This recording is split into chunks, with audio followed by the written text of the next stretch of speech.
Queen Elizabeth II's coronation, secrets behind the big day that thrilled Great Britain. In a new documentary, the Queen reveals the horrible journey she endured to Westminster Abbey on June 2, 1953, and the disadvantages of the crowns she wore.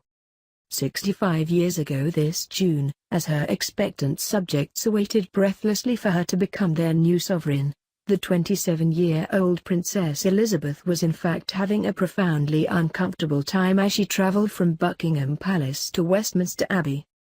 And things didn't improve once she got up close to the crown jewels inside. It might have been the perfect tonic for a post-war nation, but for the young woman at its heart it has now emerged that the first televised coronation on June 2, 1953, watched by millions around the world, presented certain personal challenges. Filmed for a new documentary, watching archive footage of her younger self traveling in the gold state coach on an unseasonably cold early summer's day, the Queen confesses that the lack of suspension in the gilded vehicle was a very real issue. "Horrible," she recalls. "It's only sprung on leather. Not very comfortable." Modern royal coaches, such as the Diamond Jubilee coach, have electric windows, heating and hydraulic stabilizers. Not so the state coach, which will be 258 years old this year. The interior may be lined with velvet and satin, but such materials apparently do little to cushion a monarch's posterior when the braces of the coach in question are slung with nothing more than inflexible animal hide.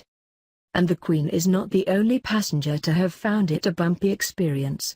King William IV, a former naval officer who came to the throne in 1830, said it was like being on board a ship tossing in a rough sea. Queen Victoria, more generously upholstered than our present Queen, complained of the distressing oscillation of the cabin and often refused to ride in it, while the current Queen's father, George VI, said that the journey to his coronation was one of the most uncomfortable rides I have ever had in my life. And the coach wasn't the only problem. The coronation crown also presented particular problems. There are some disadvantages to the crowns, but otherwise, they're quite important things, says the Queen. While a clip to promote the documentary does not specify what those disadvantages are, others have previously told of their heavy weight. The Queen has only once worn the St. Edward's crown, which was placed on her head at the moment of coronation, but as it weighs nearly 5 pounds it clearly made an unforgettable impression, in more ways than one. Destroyed after the English Civil War, this crown with an extraordinary history was remade for the coronation of Charles II in 1661. The original was thought to date back to the 11th century royal Saint Edward the Confessor, the last Anglo-Saxon king of England, but it was melted down in 1649 by the parliamentarians. And it wasn't just the weight of the crown on the young Queen's shoulders 3 centuries later. The hopes of a nation were also bearing down upon her as the country looked to her to lead them into a new era in the post-war years.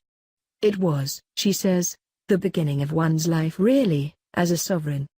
Viewing both private and official film footage, as well as the crown jewels themselves to mark the 65th anniversary of her coronation this summer, the documentary includes the Queen's personal and intimate insights into the remarkable working treasures that symbolize sovereignty and the monarch's link to the people.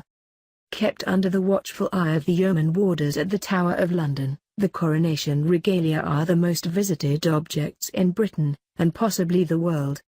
The cost of remaking the 11 principal pieces in the 17th century following the Civil War, including the coronation crown, state crown, orb, scepter, swords, spurs, ring and bracelets, was estimated at some £13,000, or as much as 3 fully equipped warships at that time. They are part of 140 items in total, which together contain no fewer than 23,000 precious stones. And it turns out that the Queen has her favorites.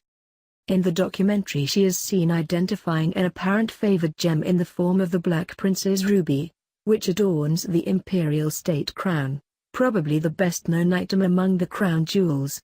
Worn at the state opening of Parliament, this crown is also placed upon the new monarch's head at the conclusion of the coronation service, the main elements of which have remained largely unchanged for a millennium. performed by the Archbishop of Canterbury. The ceremony sees the monarch anointed with holy oil and invested with regalia, including both crowns. I've seen one coronation, and been the recipient in the other, which is pretty remarkable, muses the Queen as she recalls the day her 11-year-old self witnessed the coronation of her father in 1937. But she was clearly not amused by the antics of her own young children, Prince Charles and Princess Anne, who were aged just 4 and 2 on the day Mummy became Queen. As she watches footage of the children playing with her robe at her coronation, the documentary's presenter Alistair Bruce of Cryonic, 57, an army veteran and friend of the Queen whom she appointed as one of her heralds in 1988, remarks, "Such fun for the children." The Queen replies dryly, "Not what they're meant to do." The stories behind the crown jewels. The oldest item in the collection is the 11th century gold spoon used for the sovereign's ritual anointing with oil.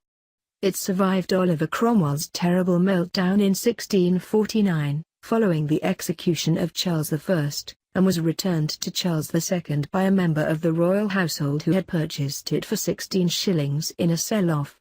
Like the other items of regalia, it has its own traveling case tailored precisely to its dimensions. Late one afternoon in 1905, Frederick Wells, the manager of the Premier Diamond Mine in Transvaal, South Africa, was alerted to a shiny object glittering in the wall of the mine. Thinking a practical joker had embedded a piece of glass, he scaled the wall and pulled out the biggest rough diamond ever found. The Cullinan, named after the chairman of the mine, weighed 3,106 carats, and 9 huge diamonds were eventually cut from it, including the largest in the world, the Great Star of Africa, which adorns the sovereign's scepter. The most famous diamond in the collection is also the most controversial, the Koh-i-Noor, which sits in the crown of the late Queen Elizabeth. Discovered in 15th century India, it was passed from ill-fated ruler to ruler, earning a reputation for bringing bad luck to men, including Shah Jahan, who built the Taj Mahal and was imprisoned by his son. It was named the following century by Persian conqueror Nadir Shah, later murdered while asleep in his tent, who was said to have uttered Koh-i-Noor, or Mountain of Light, as it tumbled from the turban of his conquered enemy. Presented to Queen Victoria in 1849. Both the Indian and Pakistani governments have requested the gem's return to its rightful country, but the British government has always politely declined.